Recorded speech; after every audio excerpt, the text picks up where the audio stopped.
Assalamualaikum warahmatullahi wabarakatuh. Welcome back to my YouTube channel.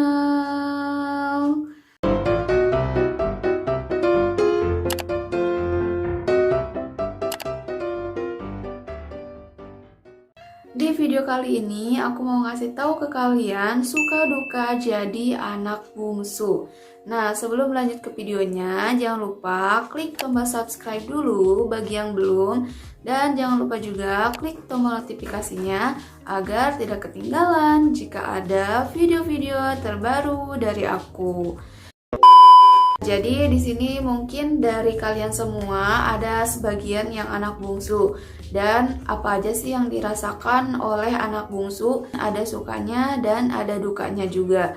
Jadi di sini aku mau ngasih tahu ke kalian suka duka yang dirasakan oleh anak bungsu itu sendiri. Yang pertama, anak manja. Jadi anak bungsu ini sering banget dicap sebagai anak manja. Orang lain juga kalau misalkan mereka tahu kalau kalian itu anak bungsu, pasti akan mencap kalian sebagai anak manja. Kalau misalkan kakak kalian sudah pasti akan mencap seperti itu. Mungkin anak bungsu itu dianggapnya mereka tidak bisa melakukan pekerjaan dengan baik, makanya sering dicap sebagai anak manja. Dan biasanya anak bungsu itu kenapa dicap anak manja? Karena mungkin segala keinginannya sering dituruti oleh kedua orang tuanya. Padahal kalau menurut aku sih nggak semuanya kayak gitu ya.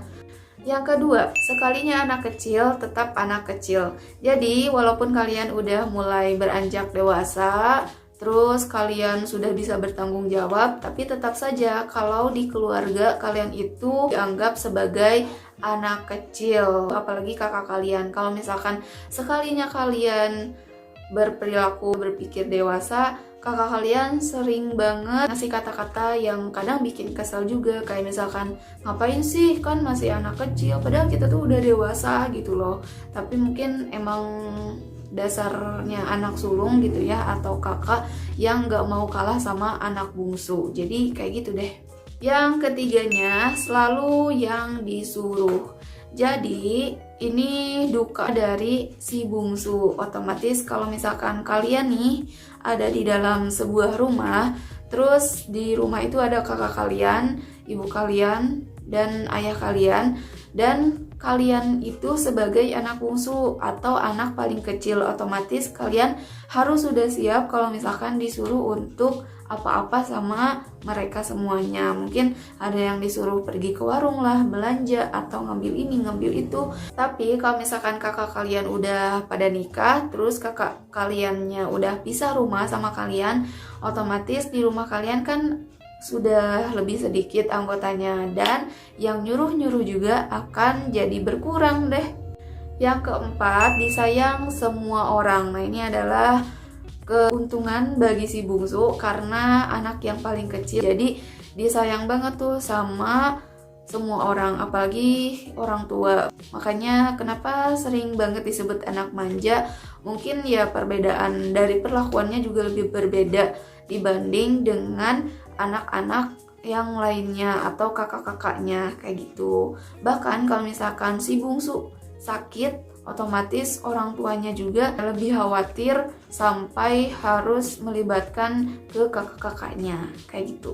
Yang kelima, penyayang. Jadi karena anak bungsu disayang semua orang, makanya dia merasa bahwa dirinya disayang, akhirnya dia menjadi penyayang deh kepada semua orang. Bahkan yang aku rasakan, karena aku anak bungsu juga, kalau misalkan ke orang lain lebih sayang banget aja gitu, apalagi ke saudara-saudara yang masih kecil. Yang keenam, si bungsu selalu lahir di waktu yang tepat.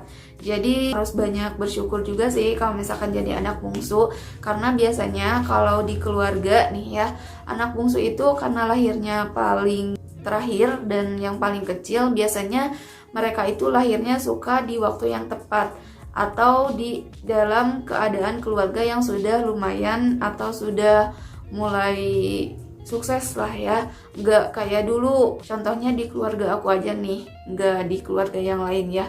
Dulu itu kakak-kakak aku pernah merasakan ya banyak sekali kesusahan dulu-dulunya, tapi sekarang alhamdulillah keluarga aku juga udah lumayan bisa menutupi kekurangan-kekurangan yang dulu, dan aku sekarang sebagai anak bungsu belum pernah merasakan hal-hal yang pernah dirasakan oleh kakak aku di waktu dulu, seperti misalkan susah mendapatkan makanan karena anaknya banyak, ya pokoknya kayak gitu-gitulah ya.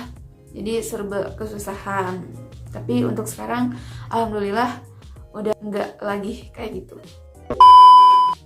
Nah, jadi itu aja sih untuk suka duka yang dirasakan oleh anak bungsu. Kalau menurut aku, walaupun kalian mau jadi anak sulung, anak tengah, atau anak bungsu, harus disyukuri aja. Terus untuk anak sulung dan anak tengah juga harus lebih sayang kepada anak bungsu. Karena kalau misalkan kakak kalian sudah pada nikah dan sudah pisah rumah masing-masing, contohnya kayak aku pribadi, dan sekarang ya anak bungsu yang harus membantu keluarga kalian karena kakak-kakak kalian sudah misah gitu.